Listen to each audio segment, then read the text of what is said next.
Hurricane Melissa has officially become the planet's most powerful storm of the year, a monstrous Category 5 hurricane that has left meteorologists alarmed, governments on high alert, and millions of people across the Caribbean bracing for catastrophe.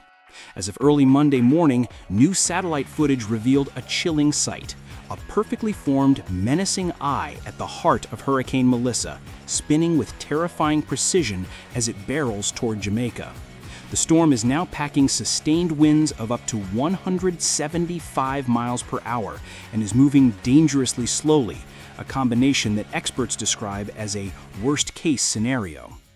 Melissa's strength has escalated faster than almost any storm in recent memory. Over the weekend, what began as a tropical depression in the central Caribbean underwent extreme rapid intensification, jumping from Category 2 to Category 5 in just 24 hours. According to the U.S. National Hurricane Center, the storm's central pressure has dropped to 914 millibars, a clear sign of extraordinary power. At this level, the energy being released by Melissa is nearly equivalent to that of a small nuclear bomb every few seconds. This storm isn't just strong, it's historic. The menacing aerial footage released by NOAA and local observers in the Caribbean shows an almost symmetrical eye wall, swirling with violent energy and surrounded by towering clouds reaching 60,000 feet into the sky. The edges of the hurricane stretch nearly 500 miles across, easily covering the entire island of Jamaica. As one meteorologist put it, this is the kind of storm that only happens a few times in a generation. Prime Minister Andrew Holness addressed the nation late Monday evening, urging citizens to remain indoors and prepare for the worst. He warned there is no infrastructure in this region that can withstand a Category 5. This is not a storm to take lightly. Stay inside, stay alert, and stay safe. His words echoed across television screens and mobile alerts as the final hours before landfall ticked away. Government officials have opened more than 1,000 emergency shelters across the island, but many fear that even these facilities may not withstand the incoming wind and flooding. Melissa's projected path shows it making a direct hit on the southern coast of Jamaica before slicing diagonally across the island from Kingston to Montego Bay in a span of nearly 10 grueling hours.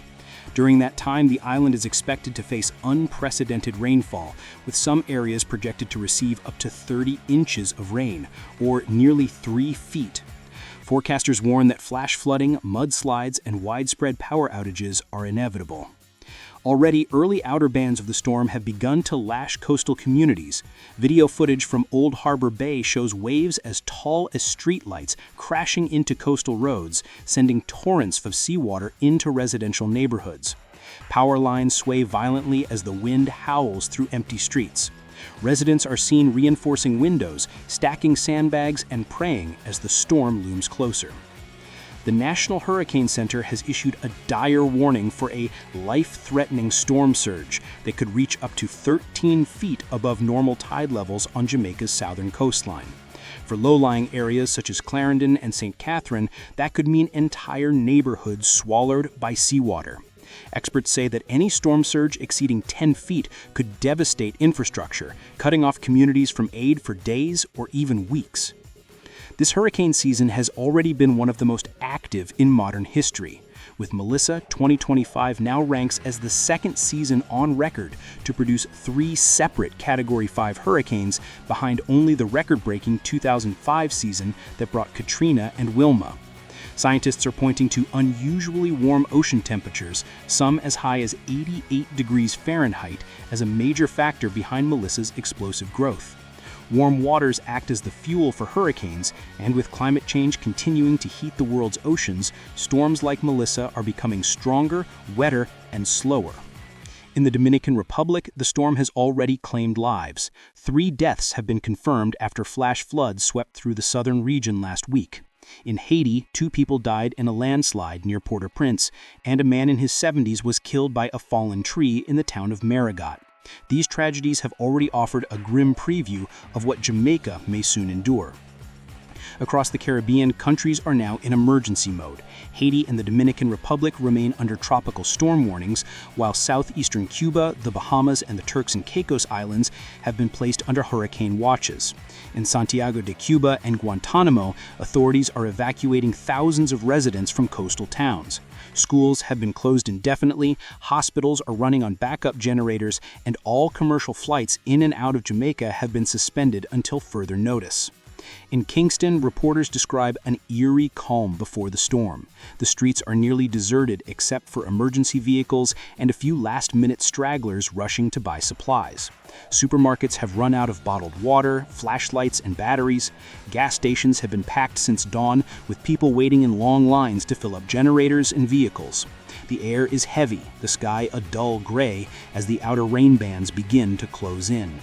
Meteorologists say that what makes Hurricane Melissa especially dangerous isn't just its strength, but its slow movement.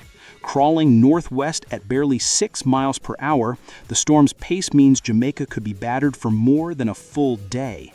Daniel Brown, spokesperson for the NHC, warned, "This will not be a storm that comes and goes. This will sit over the island and unleash everything it has: rain, wind, storm surge, and destruction."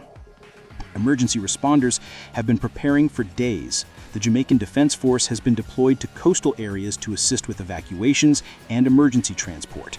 Relief organizations like the Red Cross and Food for Poor have pre-positioned supplies, including water purification systems, blankets, and ready-to-eat meals.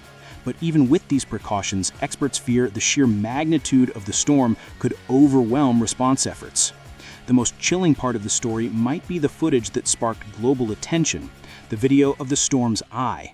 Captured by hurricane reconnaissance aircraft late Monday evening, the aerial footage shows a massive circular wall of clouds surrounding an almost perfectly clear center.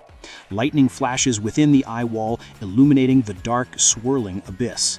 To meteorologists, it's a rare and terrifying image that underscores the storm's intensity. One NOAA pilot described the scene: "It was like flying into the heart of chaos. The pressure dropped so fast that our instruments were struggling to keep up." As Melissa edges closer, forecasters have been updating rainfall and wind maps every hour.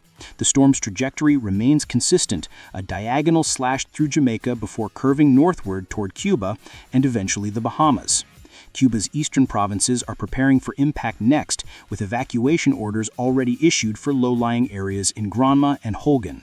The storm is expected to weaken slightly after crossing Jamaica, but will likely remain a major hurricane by the time it reaches Cuban shores.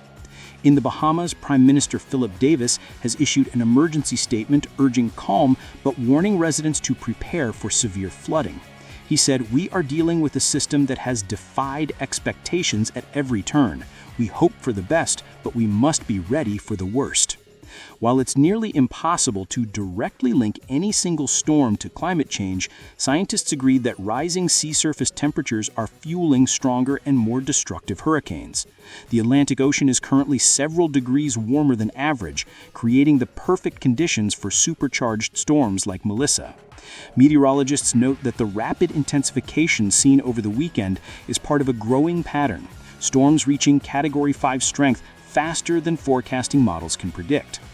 In Washington, U.S. President Donald Trump, currently on an overseas trip, has been briefed on the situation. The White House released a statement Monday evening expressing full support for the governments and people of the Caribbean and confirming that emergency assistance will be made available through USAID and FEMA once the storm passes. The president described Melissa as one of the fiercest storms in modern history and called for unity and preparedness in the face of nature's power. International aid agencies are already mobilizing. The United Nations humanitarian response teams are coordinating with Caribbean governments to assess potential needs. Supplies including tarpaulins, water purification tablets, and portable shelters are being staged in nearby Puerto Rico and the Cayman Islands for rapid deployment. But social media has been flooded with clips and live updates from residents on the ground in Jamaica. One video shared by a local news reporter shows trees bending to the ground under relentless wind gusts, debris flying through the air, and waves crashing over seawalls. In another clip, lightning illuminates the horizon as the storm's outer bands engulf the coastline. Hashtags like Hurricane Melissa and Pray for Jamaica are trending worldwide. Meteorologists say that as powerful as Melissa already is, the worst is still to come. They warn that the combination of high winds, storm surge, and flash flooding could leave parts of Jamaica unrecognizable. Communication lines may be down for days, roads could become rivers, and entire communities may find themselves cut off from help. Experts are drawing comparisons to past catastrophic storms. Hurricane Gilbert in 1988, which killed 318 people across the Caribbean, and Hurricane Dorian in 2019, which decimated the Bahamas. But Melissa could surpass both in terms of sheer destructive force. One veteran meteorologist said Gilbert was massive, but this is worse. The energy levels we're seeing now are beyond anything Jamaica has faced in decades. As of this report, the outer eye wall is less than 100 miles from Jamaica's southern shore. Landfall is expected by early Tuesday morning, and forecasters believe it will arrive at or near maximum strength. For millions of people across the Caribbean, the next 24 hours will be a test of endurance, resilience, and hope.